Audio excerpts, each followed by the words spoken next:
Buenas tardes, soy el profesor Carlos Eduardo Álvarez Ruiz. En esta ocasión compartiré con ustedes una clase muestra cuyo tema es la comunicación. Comenzamos entonces ahora sí a impartir la clase. La comunicación es una herramienta, incluso es una actitud innata de los seres humanos, ¿sí? Pero no únicamente es una actividad que la desempeñan los seres humanos o las personas. Antes de comenzar a hablar un poquito más de lleno sobre la comunicación, debemos de aclarar términos, ¿sí? Saber qué es lo que vamos a estudiar, qué es lo que vamos a entender, ¿sí? Por lo tanto, voy a partir sobre la definición de qué es comunicar, puesto que comunicar es el verbo, es la acción de la cual se parte todo el conocimiento o la discusión del concepto comunicación. Bien, comunicar es una palabra antigua, viene del latín, de una palabra latina que se enuncia comunico, comunicas, comunicare, comunicavi, communicatum, que significa externar, compartir, darle sentido a algo.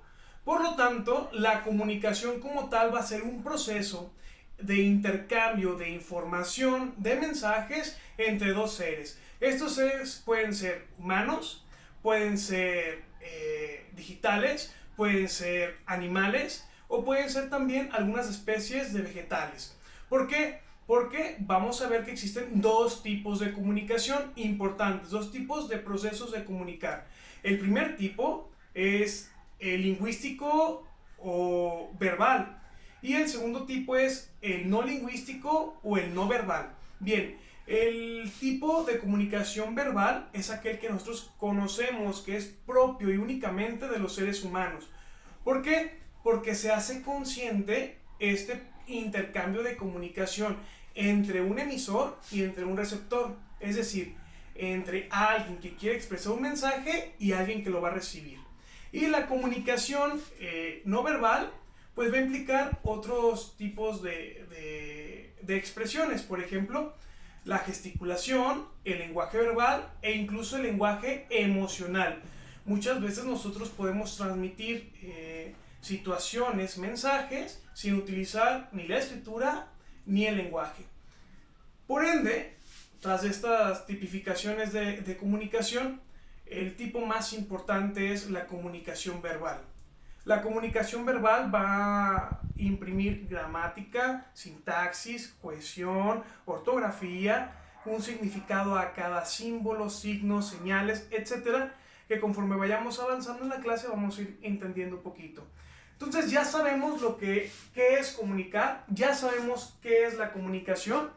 También vamos a ver el día de hoy los elementos de este proceso, ¿sí? ¿Cuál proceso? El proceso de la comunicación, que se da a través de pasos. Por eso, si se da algo que se da a través de pasos, de etapas, va a ser un proceso, ¿sí? No llegamos de manera paulatina a decir, ya me estoy comunicando, lo vamos aprendiendo, aunque este proceso casi siempre se da de manera inconsciente, ¿sí? Porque vamos aprendiendo ya con la naturalidad, conforme vamos pasando el tiempo, vamos creciendo, desde que aprendemos a decir mamá, papá, hasta que entramos a la escuela, ser conscientes de las figuras gramaticales, de las partículas gramaticales, de la ortografía, de la sintaxis, de la morfología, etc. Bien, ¿cuáles son los elementos que van a constituir el proceso de la comunicación? Son los siguientes. Lo traté de ejemplificar con este mapa. Dicen elementos de comunicación, es el tema central, es lo importante del proceso, por eso los vamos a entender y a explicar. Primero, el más importante de todos. El más importante de todos es el emisor. ¿Qué es un emisor? ¿Sí? El emisor es aquella persona, aquel ser, el cual va a transmitir un mensaje, una información, va a tener la intención de expresar y de comunicar.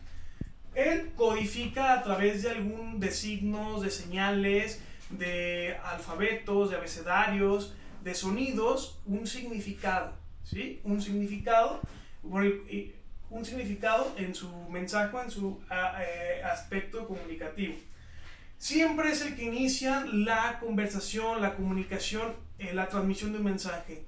El emisor siempre va a iniciar el proceso de comunicación y es el elemento más importante de todos. Sin un emisor no se da la comunicación. Segundo elemento importantísimo que es antagónico al emisor o contrario, ¿cuál es? El receptor. ¿Y en qué consiste el receptor? Bien, el receptor va a consistir en recibir el mensaje ¿de quién? O la información del emisor, la decodifica, ¿sí? También la interpreta, es decir, de otros elementos, pero del receptor corre la responsabilidad de entender el mensaje que envía el emisor si están todos los aspectos o elementos en concordia, ¿sí? Bien, existen dos tipos de receptores. ¿Cuáles son? El activo y el pasivo. El receptor activo es aquel que recibe el mensaje y nada más. Al paso del tiempo se le puede olvidar o fue momentáneo. Y el activo es aquel que recibe el mensaje y lo guarda, lo asimila para sí mismo. Seguimos con otro elemento, el tercer elemento que es importante y se da la triada de los elementos fundamentales de la comunicación, es el mensaje. Si ya tenemos un emisor, si ya tenemos un receptor y a esa información que se van a intercambiar se le va a conocer como mensaje, que es el contenido o la información, repito, que se van a intercambiar estos dos elementos más, el emisor y el receptor. Con esto ya se puede dar un proceso básico de comunicación. Sin embargo, debemos de tenerlo más a fondo, más completo, concientizado. ¿Cuál sería entonces el cuarto elemento de la comunicación? El cuarto elemento de la comunicación es el código, ¿sí? El código va a ser todos los signos, las señales, el conjunto, los alfabetos, que se les va a dar un significado para que podamos entender el intercambio de la información o los mensajes. Es importante, son los distintos alfabetos, alefatos o abecedarios que existen para comunicarnos con los demás. Puede ser el código binario, puede ser el código marino, etc. Después tenemos el canal. El canal es importantísimo porque es el medio por el cual se transmite este mensaje. Puede ser el aire, cuando platicamos con alguien a través del aire, se transmite el sonido. A través del internet, a través de una computadora, de un teléfono o incluso puede ser a través de una piedra donde estemos cincelando pues un mensaje. Después de esto tenemos también lo que es el referente. El referente se refiere, valga la redundancia, a la realidad que nos está reflejando o describiendo el mensaje.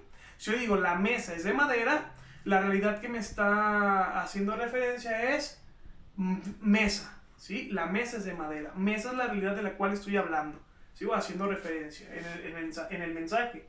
Luego viene el contexto. El contexto es importantísimo. Se va a manifestar la circunstancia en la que ocurre la comunicación.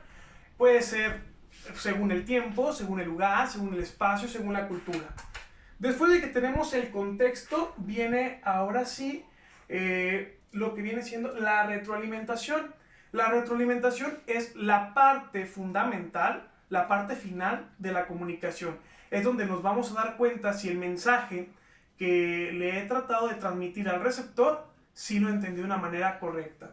Y por último, tenemos también el ruido, que son las interferencias. Pueden ser las faltas de ortografía, pueden ser que no hablamos el mismo lenguaje, puede ser a lo mejor alguna enfermedad, alguna patología.